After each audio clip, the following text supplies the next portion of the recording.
In an article published by The Bulwark, Never Trump libertarian and conservative journalist Kathy Young discussed MAGA Republicans who are blaming single women for the outcome of the 2022 midterms.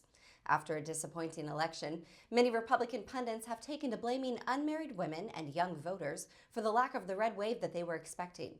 A viral example of this type of thinking came from conservative Fox News host Jesse Waters discussing the exit polls following the midterms. Here's a look. Also, single women are breaking for Democrats by 30 points. And this makes sense when you think about how Democrat policies are designed to keep women single. But once women get married, they vote Republican. Married women, married men go for Republicans by double digits. But single women and voters under 40 have been captured by Democrats. So we need these ladies to get married. And it's time to fall in love and just settle down. Guys, go put a ring on it. And abortion is really driving turnout. In some cases, it drove turnout more than inflation. So Republicans have to figure out if they're for a total abortion ban or if they're for legalization in the first trimester.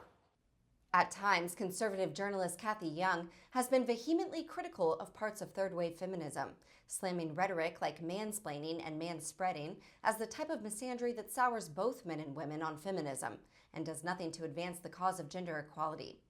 But in the Bulwark article, MAGA Republicans are exactly the ones Young attacks as sexist.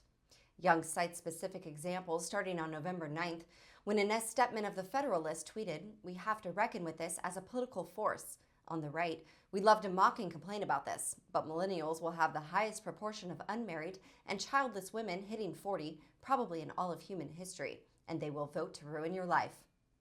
Jack Posobiec, described by Young as an ex-Pizzagator, tweeted out a poll from the Washington Examiner that found 68% of unmarried women voted for Democratic candidates. He warned, "The regime wants to turn everyone into unmarried women."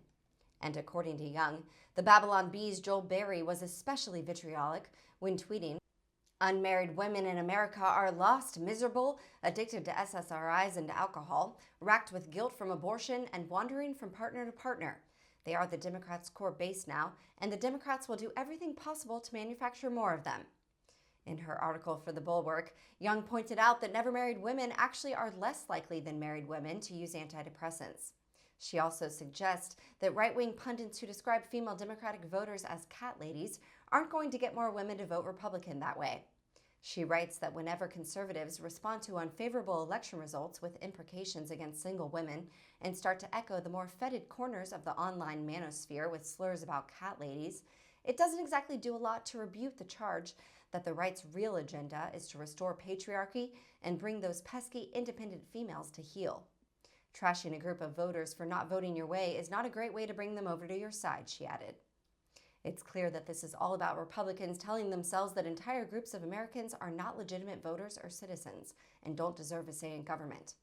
This behavior strongly suggests that the Republican Party has no inclination to moderate anything about its policies or messaging. Instead, we can expect the right to double down on the fascist assumption that people like them are the only real Americans and nobody else should get a vote. Thank you for watching Raw Story TV. Please be sure to visit us at rawstory.com, stay informed, and tap below to take action by liking, subscribing, and joining all those who like their news raw.